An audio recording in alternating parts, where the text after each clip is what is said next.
Well, good morning again.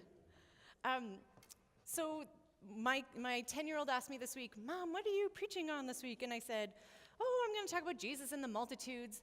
To which my 6-year-old goes, Jesus went to the multiverse? And I was like, no, but cool. I love 6-year-olds and how they love all sorts of potentials, like the multiverse.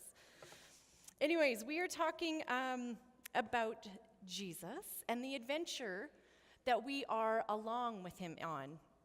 We've been seeing that in the gospel stories. He's doing these miracles, and he's doing these teachings, and he has these parables, and all of those encounters demonstrate the how of Jesus, as well as the what he does. But I think sometimes we need to look at this life of Jesus, this ministry of Jesus. Rich talked about this last week, to get to the how he does it and what's there for us. So in some ways, we're going to talk about crowds this morning, like I said. And we're going to do that in a way where we're going to kind of hover above the scriptures that talk about the crowds. We're going to see what they say. We're going to explore what it's like to be in crowds a little bit.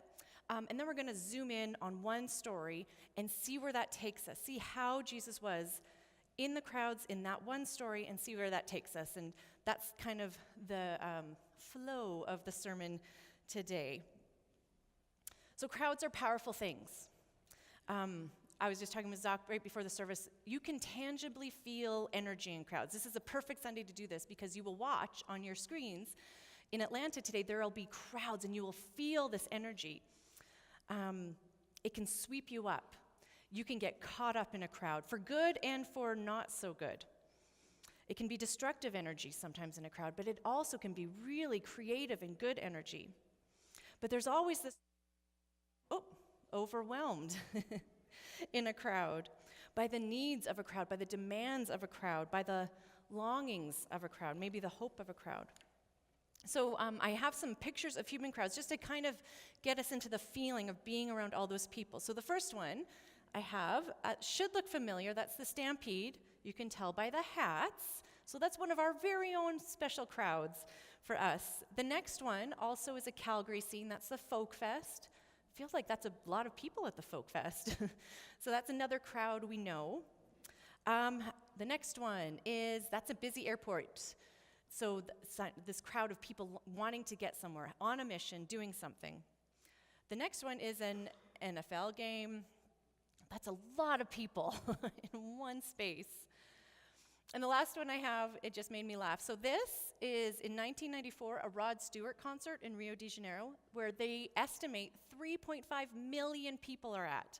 So just take a second to imagine. So that's 3 Calgarys, where every single human is in one spot to listen to Rod Stewart, which makes me laugh. But yes, I get sidetracked so much when I do sermons. So there's this whole story about, is this the biggest concert ever? And then there's this big fight over, there's another concert in Russia that was the biggest ever. So if that interests you, go for it and see what you can find out. But crowds can tell us something. They can tell us about our need to celebrate and our need to be together, our need to share in joy. They can also tell us a lot about how we find our meaning by joining in, by getting an identity, by being with these people, this crowd in this time, by belonging to that crowd. I think they can at times maybe reveal our last resort. They can reveal our common humanity, a need, sometimes desperation to make it better. So I have 2 more pictures of crowds. The next one is a hospital waiting room. It's a lot of people waiting to be seen, waiting to have the doctor look at their life and help them. And the next one is also a hospital waiting room. It also caught me off guard. This is in China, but just the mass of people waiting to, I like that phrase, waiting to be seen. And there's a lot of verses, like I said, about Jesus in crowds in the Gospels. Sometimes they're cheering him on. They are there for what he's doing. And sometimes they're jeering for him. And sometimes they switch on a dime. That story in Luke where he's preaching, and they're like, wow, that's amazing, let's all follow him. And then he says something they don't like, and boom, they're trying to drag him and throw him over the cliff. That's kind of the power and an energy of a crowd. But there's something in how Jesus was with these crowds there's that how again that I think is so instructive to us. The how Jesus engages with these crowds. It tells us but what's going on in his person, what's going on in his presence in that time, in that place, and what's going on in his mission. So in my own reflection in these last couple weeks on crowds, I was starting to wonder about what it would be like to engage with crowds who are seeking you, who are wanting what you are offering. And I wonder what that would be like because I don't actually know. I've never experienced something like that. But my cousin, Rochelle, she's my first cousin, and she is a nurse with Doctors Without Borders, and she's often been the medical team lead on the missions, and she's been doing this regularly for about 10 years. So she's been in the South Sudan, she's been in Ethiopia, Burundi, the Congo, Guinea, many more places. And so she has a pretty unique perspective about what it's like to face crowds, the good of crowds and the hard of crowds and the desperate of crowds. So I thought, well, I should ask Rochelle for some stories to help us maybe get a perspective into that, into this very real part of Jesus' life. If you're not familiar with Doctors Without Borders, they're an NGO that gathers medical professionals from all over the world, and then they go all over the world, especially to crisis points. So whether there's a crisis because of a war or a civil war or a famine or a natural disaster, they go there to provide medical care, and so physical and also mental medical care for the people there. So this slide that you're looking at and the next one, these are both just recent MSF slides from one of the MSF websites from the Balkans. So these are Syrian refugees making their way through, and the MSF people are there caring for their needs in that space. It's definitely, this is just a little note, but definitely worth a read about MSF and what they do to just get a little bit of insight into that human toll of some of the stories we hear on the news. Anyways, so I emailed my cousin this week. Luckily, she's right now on a 2-week holiday from her year-long mission in the Congo, and so she had time to answer my questions. But she told me that crowds are a regular part of what she does. She has faced crowds of thousands and thousands and thousands of people waiting to receive nutrition, vaccination, to see a doctor who can help them. And so these are a few stories that she shared. So on her very first mission, about 10 years ago in Ethiopia, she was driving in a vehicle with some team members to an outreach location where it had been previously planned that they would see a group of kids who had already been designated as high need. They were in need of nutrition intervention. So they had about 80 boxes with them of this thing called Plumpy Nut, and I guess it's a peanut butter-based nutrition paste that they give to the kids and give to the families. They didn't have a lot. They had 80 boxes. They had enough for a set amount of kids that had already been predetermined they would receive this care in that one spot. But they're driving along, and they are noticing that there's a lot of people walking in the same direction they are walking. And more, they start to realize that all of these people are heading to the place where they had planned to be. I guess what had happened was that there had been a misunderstanding about what was going to happen in that place, and they had been told that there would be an actual food distribution. And so thousands and thousands and thousands of people are gathering into this one spot where they are, and all of a sudden they are swarmed. This car is surrounded. They have 80 boxes of Plumpy Nut, and they are surrounded by thousands and thousands of people needing and expecting food. And they couldn't get out of the car, and my cousin Rochelle, she had to decide in a split second. It's her first mission. She's young, and she's in her 20s, and she's in charge. She's a team lead. But she had to decide, we can't get out of the car. This is not safe. We don't have a bullhorn with us. There's no PA system. We can't communicate with this crowd. We have to leave. We cannot do the mission we came here for. And so they had to get back in the car and head back, and I think they resolved it later, but that was one of her first missions, and she felt that deeply, not being able to do what she was supposed to do on that mission. But she told of another time in the Congo in 2013, they were doing a measles vaccination, and so in the Congo a couple years ago and still, there's some civil unrest, and so there's a ton of people who have left their homes, and they're in camps. And when that happens, they're in close quarters. There's not enough water for great hygiene, and so the risk for disease outbreak is great. So they are trying to vaccinate all these kids. So they have 3,000 kids and their parents in this one place that they're trying to vaccinate in one day. And it stands out to her because these people were calm. It was a huge crowd. There's a lot of potential, but for whatever reason, they were calm and they were waiting, and everything happened. It happened smoothly. It happened as it should, and that stands out to her. Because a few months later, she was in Guinea, in the capital city, and there they were only about 300 people they were planning on seeing that day for a vaccination. But this time, the crowd was unmanageable. There was chaos. There was no patience. There was a ton of pushing and shouting and jostling. And she wondered if it was because they were in more of a constrained space. They didn't have a big field to spread out in. But kids were getting separated from their parents, and she tells of this one little boy, about 2 or 3, and he had been pushed by the surge of people from behind, and he got smushed into the mud, and people are walking on him, and so she runs in and she grabs him. And so you have to know she's Canadian, she's from Quebec, and she's got this loud, booming, wonderful voice, and so often the little kids that she sees are a little bit wary of her, but this little boy just glommed onto her. She called it a koala hug, so arms and legs wrapped right around her middle, and she couldn't put him down for 20 minutes. He was petrified. She had to go around and try and find his parents. But she said in reflecting on that day, a lot of what was happening was the people were so afraid there was not going to be enough, right? There was not enough for everyone there, so it was the first come, first serve to get the vaccinations for your kids so your kids could live a little bit longer. That was the fear there. So the picture of a crowd, a real crowd, is one of often humanity's really overwhelming need. And I think I needed to hear those stories of crowds, real crowds of like real people in this real world right now. Because my experience of crowds is pretty, I don't know, benign is the word. It's concerts, it's sporting events, lots of people, but there's not that desperate need. That's a picture in South Sudan, an MSF picture of people lined up for food. And it's incredible to see it from the air, right? So many people. We don't often see those sorts of crowds. But I was thinking about it this week. I'm wondering if sometimes some of this online stuff, this social media or Twitter pile-ons, if that is a function of the crowd, a function of belonging, a function of needing to say something and needing to be a part of something and needing that meaning. So I'm going to think about that more and wonder if I can understand what's going on sometimes in our social media worlds through this lens of a crowd. So I'm starting to wonder about Jesus and the crowds through all of this.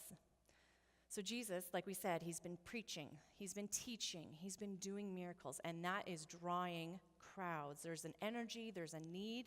They want to see him, they want to get through to him, they want him to heal them.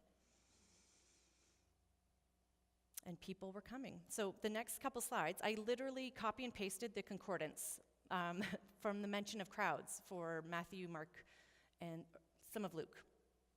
So we have, I'll just point out a couple of them. Jesus withdrew, in Mark 3:7, withdrew with his disciples to the lake, and a large crowd followed. Matthew 5, when Jesus saw the crowds, he went up on a mountainside and he sat down. His disciples came to him. Matthew 7, when Jesus had finished saying these things, the crowds were amazed at his teaching. Matthew 8, when Jesus came down from the mountainside, large crowds followed him. Matthew 9, when he saw the crowds, he had compassion on them. Matthew 13, such large crowds gathered around them that he got in a boat and sat in it, and all the people stood on the shore. Matthew 15, great crowds came to him, bringing the lame, the blind, the crippled, the mute, and many others, and laid them at his feet, and he healed them. Luke 8, because it's that story of the guy with a daughter who was dying. His only daughter, a girl of 12, was dying, and Jesus was on his way, and the crowds almost crushed him. Luke 9, the crowds learned about it and followed him. They welcomed him. He welcomed them, spoke to them about the kingdom of God, and healed all those who needed healing. You get this picture. There are things happening, crowds following him. And of all those passages I spent some time with this week about how Jesus was with crowds, this one stands out to me. It's Matthew 9:34-36. Jesus went through all the towns and villages, teaching in their synagogues, proclaiming the good news of the kingdom, healing every disease and sickness. And when he saw the crowds, he had compassion on them because they were harassed and helpless, like sheep without a shepherd. And I think the truth of how Jesus dealt with crowds can be seen in this. He saw them. He saw that they were being blown around by politics and religion and hunger and worry and need. And they were the masses. They are not the elite. They are the people The elite, sometimes you can maybe think of them as the people who are not affected by a lack. They have enough stuff around them, they are not going to be affected. But these are the masses, the mob, the riffraff. They are the people who are in need. Now, at times, Jesus healed them. At times, he taught them. At times, he challenged them. Like, what do you really need? Are you looking for a sign? Are you looking for proof? But what he gave them in all of those times was compassion. Jesus had compassion. The Greek word for compassion, I'm going to attempt it. It's really big. And so I had to put the phonetic spelling up there. Splanchnidzomai. Let's try it together. No, I'm just joking. And it means to be moved in the inward part. So that the root of the word, the splank part, means bowels, innards, guts, right? So to be moved in your guts, in your bowels, is to feel compassion, to be viscerally affected, to feel the anxiety and the worry and the need and the hope that the crowd had. That's the kind of compassion Jesus had. And Jesus, faced with that overwhelming need, he did not turn away. He didn't build a wall between himself and the people. He took care of himself. Yes, he withdrew when he needed to. He prayed when he needed to. He quieted himself. But when he looked at those crowds, his deepest self was moved, impacted by what was going on. He was moved by compassion because they were harassed and helpless, like sheep without a shepherd. It's that shepherd word that catches me in this verse. And I think it's this shepherd metaphor that really is insightful into the how Jesus was with the crowds. So we're going to follow the shepherd metaphor a little bit. We know that Jesus more than once described himself as a good shepherd, going out to seek the one who was lost. He says that. And throughout our scriptures and throughout his scriptures, the Old Testament, which for him was the Testament, God is described as the good shepherd, doing things to make people say, "The Lord is my shepherd. I am not in want. He makes me lie down in green pastures. He leads me beside still waters." There's a couple more passages about God being a shepherd. In Isaiah 40, it says, "He tends his flock," he being God, "tends his flock like a shepherd. He gathers the lambs in his arms. He carries them close to his heart. He gently leads those who have young." In Ezekiel 43, "For this is what the sovereign Lord says, I myself will search for my sheep and look after them. I will tend them in a good pasture, and the mountain heights of Israel will be their grazing land. There they will lie down in good grazing land, and there they will feed in a rich pasture in the mountains of Israel. I myself will tend my sheep and have them lie down, declares the sovereign Lord. I will search for the lost and bring back the strays. I will bind up the injured and strengthen the weak. The sleek and the strong I will destroy. I will shepherd the flock with justice." I find those words actually are quite meaningful. Jesus saw the crowds, and his whole being was gutted with compassion for them. They needed a shepherd, not a shepherd to tell them what to do, but a shepherd who would search for them and gather them and bring them back, that image, that Isaiah 40 image, bring them back close to his heart, back to a place where they can eat, back to a place where they can thrive, where they can find water, where they can have all the things they need to flourish. He is the good shepherd to those crowds now. My cousin Rochelle told me one more story that sticks out. And it was in Burundi this time. And they had permission to operate a hospital, but they did not have permission from the government to go have community clinics. So Rochelle's mission was to accompany the children that they had treated in the hospital back to the community, where she would secretly, not so secretly, then look around. And she would look around the crowds for kids who were not doing well, the sickest, the most in need of care. And she talked about how in those crowds, in those moments, there's a lot going on when you go to a community. And it's like her focus would get like laser sharp, and she would know who she was looking for. She's looking for kids who are slumped over, kids who are not crying anymore, kids who are kind of just resigned. And those are the kids she needed to then say, "Let's go to the hospital." I know she is the first, we joked about it this week, she's the first to say she's not like Jesus, that Jesus probably yelled a lot less at crowds than she does. But to me, I just find that image of her going into those communities so arresting, because like Rochelle, Jesus, tuning out the chaos of the crowds and seeing the truth of the situation, the sick, the hungry, the alone, the oppressed. He talks about that a lot. Jesus is seeking out those ones, the last and the least, and he's bringing them, and he's binding up their injuries. He's healing them, and he's returning them. He's restoring them. I think those words are really, really beautiful to me because he's restoring them so that they can live like they were intended to live. He's restoring them to themselves, but also restoring them back to the community, back to the place where they can then provide for their families, back to the place where they can contribute to the life of the community. Of all the many stories of Jesus' encounters, he consistently meets of all the stories where he's encountering crowds, he consistently meets individuals in those crowds. And so this is where we're going to zoom in on one story, and I'm going to end with this story from Luke. That's beautiful in its implications of the way Jesus shepherds. So in Luke 5, Jesus was teaching in Galilee, and all the bigwigs were there. The teachers and the experts of the law, the Jewish leaders, they were curious. They were wondering, what is going on here? Why are all these people interested in him? And the crowds were there too, the ordinary folk, the people who had heard he could heal. He could restore someone's body. Like sheep, he could restore them. He could bind their injuries and bring them to a green pasture. And so the people gathered, the crowds surged, and a few people who had a friend who was in need of such restoration, they were trying to find their way through the crowd, but they couldn't get to Jesus, so they even went up on the roof, dug their way through, and lowered their friend down. And of course, Jesus met that sick individual in that place. And he looked at the man lying there in the crowd, and he had compassion on him. He was a shepherd, and he said, "Young man, your sins are forgiven." Wait, what? They were expecting something. They're expecting something. They're expecting a miracle. This is what he's been doing.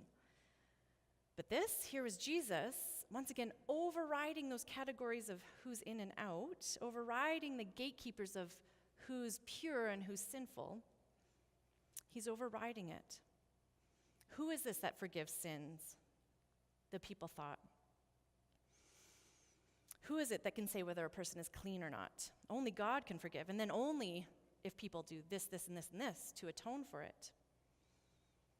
You can't be part of the community until your sin is dealt with. And in one swift move, in the middle of this very expectant crowd, Jesus shows his heart, and maybe more accurately, maybe he shows his bowels. He shows where his gut's been affected. The depth of the love of a shepherd God. To bind injuries, to gather close to his heart, to heal bodies, and also to forgive the sin, to take that away. There's nothing stopping this man from being part of the community and this man from being with God. He's restoring in wholeness this one individual. And he looks at every single one of us here. And we are in a crowd whether we know it or not, and the crowd and its needs seem to overwhelm us. I am overwhelmed by the crowds I see on the news, the crowds I see in the news comments on the stories. I'm overwhelmed by the needs of my kids. I'm overwhelmed by my inability to do anything and to help and to make a difference. But I'm reading this story and I'm seeing how Jesus does it, how he does it one by one. And he restores one by one the people to this community of love. So as we're just going on in the rest of our day, looking at the crowds, if you're going to watch the Super Bowl, look at those crowds and know, I like imagining this, know that Jesus is seeing every single one of those people in those crowds and seeing what they need and seeing where restoration can happen. He searches for the lost and he brings back the strays. He binds up the injured and strengthens the weak. He provides good land to eat from. He shepherds the flock with justice, and he forgives our sins, ever recreating us to a true home. That's his mission. That's his mission. And then he gives us, his hands and feet, the authority to go and do the same. So the rest of that passage in Matthew 9 goes like this. When he saw the crowds, he had compassion on them because they were harassed and helpless, like a sheep without a shepherd. And then he said to his disciples, the harvest is plentiful, but the workers are few. Ask the Lord of the harvest to send out workers into his harvest field. And he called his 12 disciples to him, and he gave them the authority to drive out impure spirits and to heal every disease and sickness. Jesus sees the crowd. He has the compassion with his guts wide open, feeling what they're feeling. And then he restores them. He brings them back to community. He brings them back to himself. And then he gives us, his disciples, the authority to go and do the same mission. Be gutted with compassion, find and bind up and restore just one by one.